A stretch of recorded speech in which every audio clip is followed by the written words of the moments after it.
യോഗികൾ, യോഗീസ്. യോഗികൾ എന്നാൽ യോഗയെ ജീവിതചര്യയായി സ്വീകരിച്ച് അത് പരിശീലിക്കുന്നവരാണ്. യോഗയെന്നത് ശാരീരികവും മാനസികവും ആത്മീയവുമായ അഭ്യാസങ്ങളെ ഉൾക്കൊള്ളുന്ന ഒരു ശാസ്ത്രമാണ്. യോഗ പരിശീലിക്കുന്നതിലൂടെ വ്യക്തികൾക്ക് ആന്തരിക സമാധാനവും ശരീരത്തിന്റെയും മനസ്സിന്റെയും നിയന്ത്രണവും ആത്മീയ ഉണർവും നേടാൻ സാധിക്കുന്നു. പുരാതന കാലത്ത് യോഗികൾ കാടുകളിലും മലകളിലും ധ്യാനിച്ചിരുന്നവരായിരുന്നു. എന്നാൽ ഇന്ന് യോഗ ഒരു ആഗോള പ്രതിഭാസമായി മാറിയിരിക്കുന്നു. പല ജീവിതരീതികളിലുള്ള ആളുകളും യോഗ പരിശീലിക്കുന്നുണ്ട്.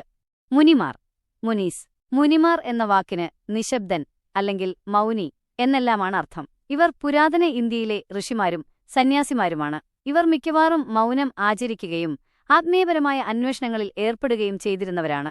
ഭൗതിക സുഖങ്ങൾ ഉപേക്ഷിച്ച് ഒറ്റപ്പെട്ട ജീവിതം നയിച്ച് തപസ്സിലൂടെയും ധ്യാനത്തിലൂടെയും ആന്തരിക സത്യങ്ങളെ കണ്ടെത്താൻ ശ്രമിച്ചിരുന്നവരാണ് മുനിമാർ. മൗനത്തിൽ നിന്നും ഉടലെടുത്ത വാക്കാണ് മുനി. ഋഗ്വേദത്തിൽ യോഗികളെക്കുറിച്ച് ആദ്യമായി പരാമർശിക്കുമ്പോൾ മുനി എന്ന വാക്ക് ഉപയോഗിച്ചിരുന്നു. ശിവൻ, ശിവ.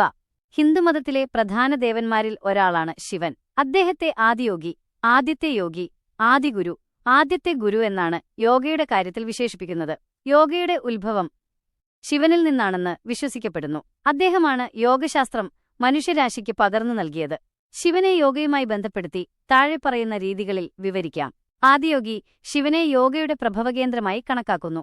അദ്ദേഹത്തിൽ നിന്നാണ് എല്ലാ യോഗാഭ്യാസങ്ങളും ആസനങ്ങളും ധ്യാനരീതികളും ഉടലെടുത്തതെന്ന് വിശ്വസിക്കപ്പെടുന്നു. ധ്യാനസ്ഥൻ ശിവനെ പലപ്പോഴും ധ്യാനത്തിൽ മുഴുകിയിരിക്കുന്ന രൂപത്തിൽ കാണാം. ഇത് ആഴത്തിലുള്ള ധ്യാനത്തിലൂടെ ലഭിക്കുന്ന ആത്മീയ ഉണർവിനെ സൂചിപ്പിക്കുന്നു. യോഗസേനകളുടെ അധിപൻ 84 ലക്ഷം ആസനങ്ങൾ ശിവന്റെ ചലനങ്ങളിൽ നിന്ന് ഉത്ഭവിച്ചതായി പറയപ്പെടുന്നു. നടരാജരൂപത്തിൽ അദ്ദേഹത്തിന്റെ നൃത്തചലനങ്ങൾ പോലും യോഗാസനങ്ങളെ പ്രതിഫലിപ്പിക്കുന്നു. ത്രികാലജ്ഞാനി ശിവന്റെ നെറ്റിയിലുള്ള മൂന്നാം കണ്ണ് ജ്ഞാനത്തിന്റെയും ഉൾക്കാഴ്ചയുടെയും പ്രതീകമാണ്. ഇത് യോഗയിലൂടെ ലഭിക്കുന്ന ആത്മീയ അറിവിനെ സൂചിപ്പിക്കുന്നു. കുണ്ടലിനി ശക്തി ശിവന്റെ കഴുത്തിൽ ചുറ്റിക്കിടക്കുന്ന സർപ്പം കുണ്ടലിനി ശക്തിയെ പ്രതിനിധീകരിക്കുന്നു. യോഗയിലൂടെ കുണ്ടലിനി ശക്തിയെ ഉണർത്തുന്നതിലൂടെ ആത്മീയ ഉന്നതി കൈവരിക്കാൻ സാധിക്കുന്നു. കൈലാസവാസി ഹിമാലയത്തിലെ കൈലാസപർവ്വതത്തിൽ വസിക്കുന്ന ശിവൻ ലൗകികമായ എല്ലാ കെട്ടുപാടുകളിൽ നിന്നും വേർപെട്ട് ആന്തരിക സമാധിയോടുകൂടി ധ്യാനത്തിലിരിക്കുന്ന യോഗിയുടെ പ്രതീകമാണ്.